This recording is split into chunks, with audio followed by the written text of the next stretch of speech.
हम महाकवि कालिदास विरचित रघुवंश महाकाव्य के षष्ठ सर्ग का अध्ययन कर रहे थे। इसके अंतर्गत पिछले वीडियो में हमने 1 से लेकर 18 तक के पद्यों का अध्ययन कर लिया था। आज की इस वीडियो के अंतर्गत हम उसके आगे के प्रसंग का अर्थात 19 से लेकर 24 तक के पद्यों का अध्ययन करेंगे। जैसा कि प्रसंग हमें पता है कि इंदुमती का स्वयंवर रचा जा रहा है और देश देशांतरों से वहाँ पर बहुत से राजा राजकुमार इत्यादि आए हुए हैं और वह इंदुमती जब मंच पर उपस्थित होती है तो उनको देखकर सभी हृदय से उसकी कामना करने लगते हैं और सभी अपनी अपनी श्रृंगारिक चेष्टाओं के माध्यम से मानो इंदुमती के प्रति अपने प्रेम को व्यक्त करते हैं, किंतु इंदुमती उनका वर्ण नहीं करती हैं। उसी प्रसंग को आगे बढ़ाते हुए कश्चित यथा भागम अवस्थिते अपि स्वसन्निवेशात् व्यतिलंघिनीव वज्रांशु गर्वांगुलिरन्ध्रम एकम व्यापार्यमास करम करीटे।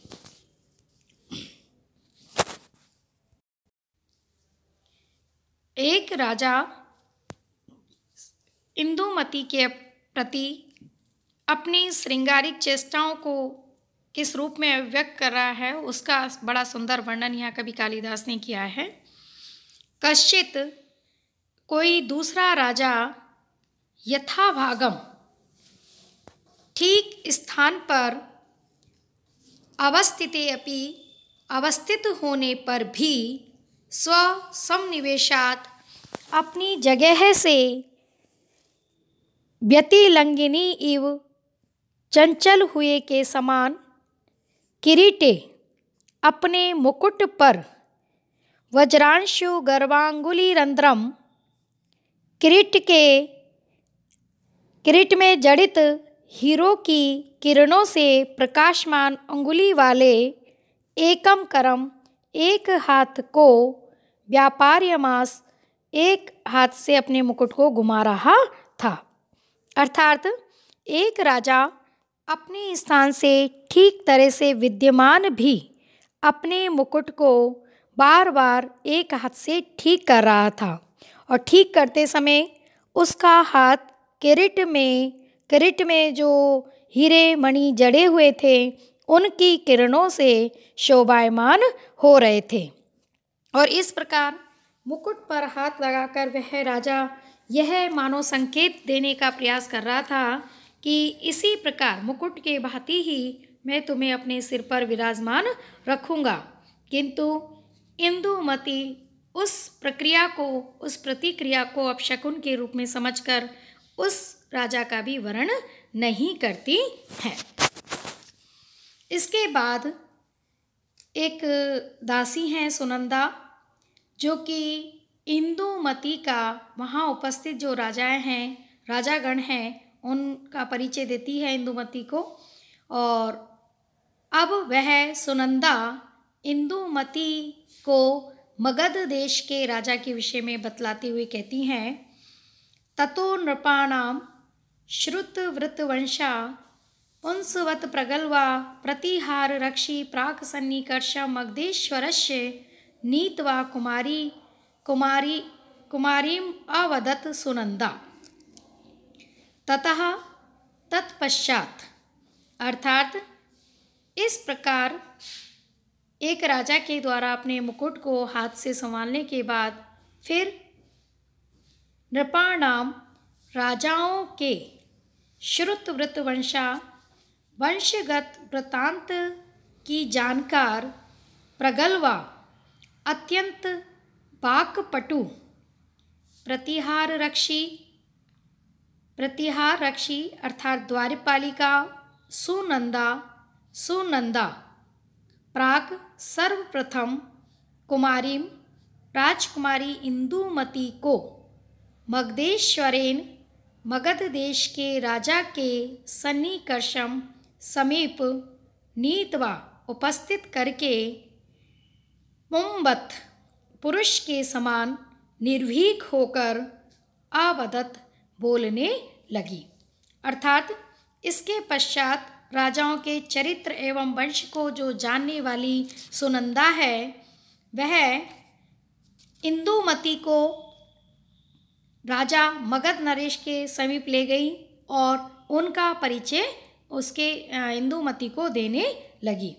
अर्थात स्वयंवर में उपस्थित राजाओं के निरीक्षण के उपरांत राजकुमारी इंदुमती को वह राजा जो मगध देश के राजा हैं उनके पास लेके जाती हैं और मगध नरेश का वर्णन करने के लिए सुनंदा उनके सम्मुख खड़ी हो जाती है, या ये कहें कि मगध नरेश का परिचय देने लगती है। अब सुनंदा इस पद्य के अंतर्गत मगध नरेश की विशेषताएं, उनके वंश का, उनके गुणों का परिचय इंदुमती से करा रही हैं। असौ शरण्य हैं शरणोन्मुखानाम अगाध सत्वो मगध प्रतिष्ठे राजा प्रजारंजन लब्ध वर्ण है परम तपो नाम यथार्थ नामा। सुनंदा इंदुमती से कहती हैं, असौ यह राजा शरणोन्मुखानाम शरण में आए हुए, शरणोन्मुखाना शरण्यः अर्थात यह राजा शरण में आए हुए व्यक्तियों का रक्षक है। अगाध सत्वः गंभीर स्वभाव वाला है। मगध प्रतिष्ठः मगध देश में रहने वाला है। प्रजारंजन लब्ध वर्णः प्रजा को प्रसन्न रखने के लिए सुप्रसिद्ध है, सदैव प्रजा को प्रसन्न रखने वाला है। परम तप नामः परम तप इस नाम से ये विख्यात है। यथार्थ नामा और शत्रुओं को संतप्त करने के कारण यह अपने नाम की वास्तविकता को सिद्ध करने वाला है। ऐसा राजा यह मगध देश का स्वामी है। सुनंदा इंदुमती के समक्ष मगध नरेश का परिचय कराती हैं और कहती हैं कि यह जो सिंहासन पर विराजमान राजा हैं, ये प्रजा वत्सल हैं और जो इनकी शरण में आता है उनकी सदैव रक्षा करते हैं। अतुल शक्ति से संपन्न हैं, मगध देश की प्रतिष्ठा स्वरूप हैं और मगध देश में प्रजा को सदैव प्रजाहित में प्रवृत्त रहने के कारण ये सदैव प्रजा के कल्याण में ही रहते हैं। इसीलिए प्रजानुरंजक के रूप में ये प्रसिद्ध हैं और शत्रुओं को संतप्त करने के कारण ये अपने नाम की यथार्थता को सिद्ध करने वाले परम तप नाम के मगध देश के राजा हैं।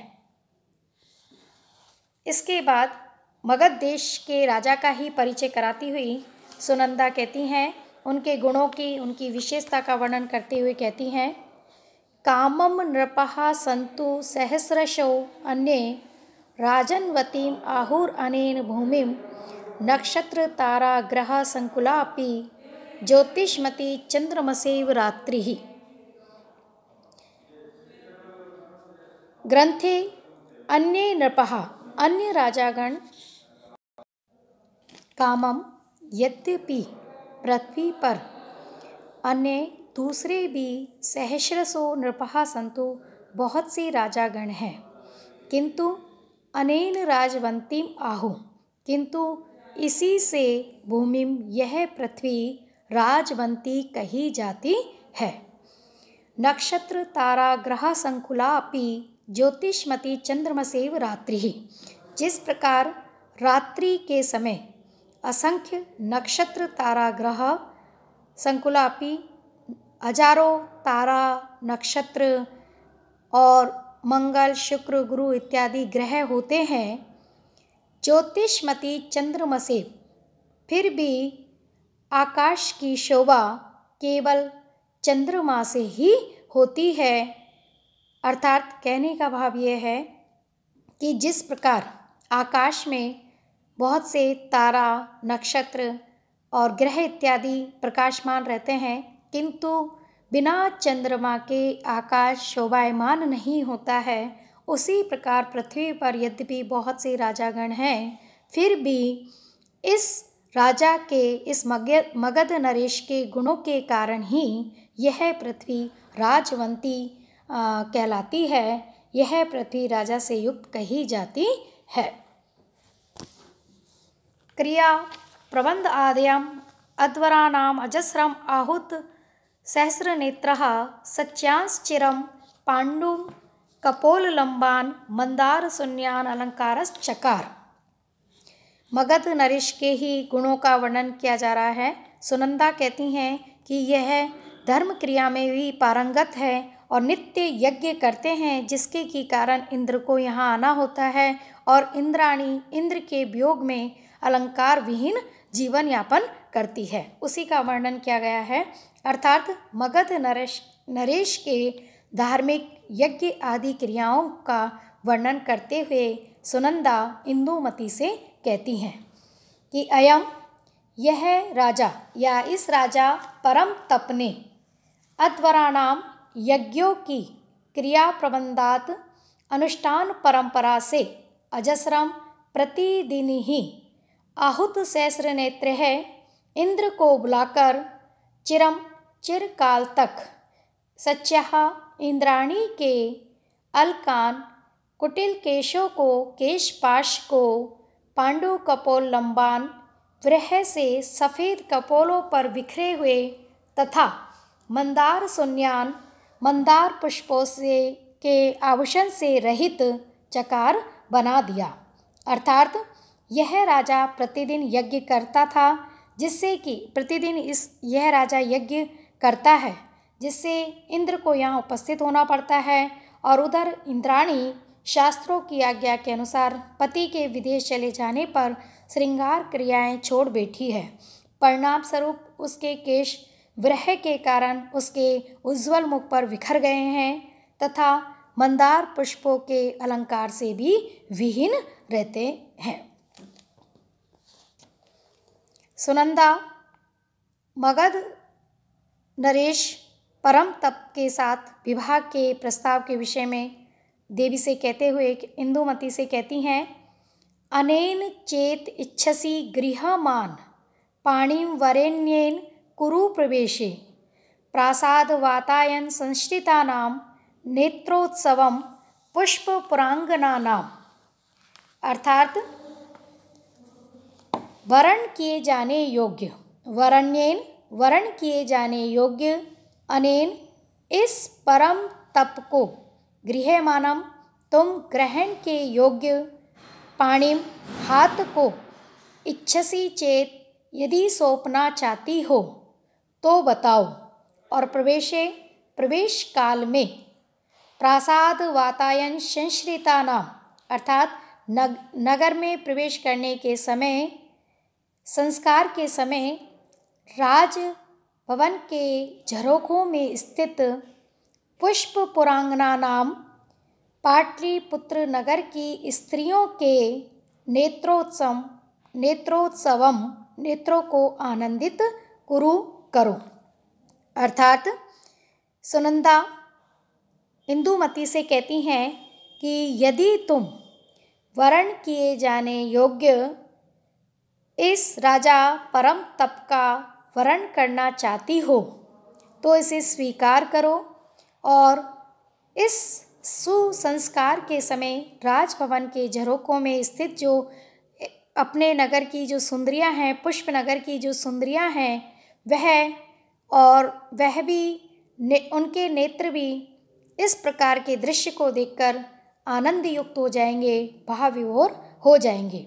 यदि तुम इसके साथ पानी ग्रहण कर लोगी तो ये सुंदरियों के द्वारा भी दर्शनीय हो जाओगी।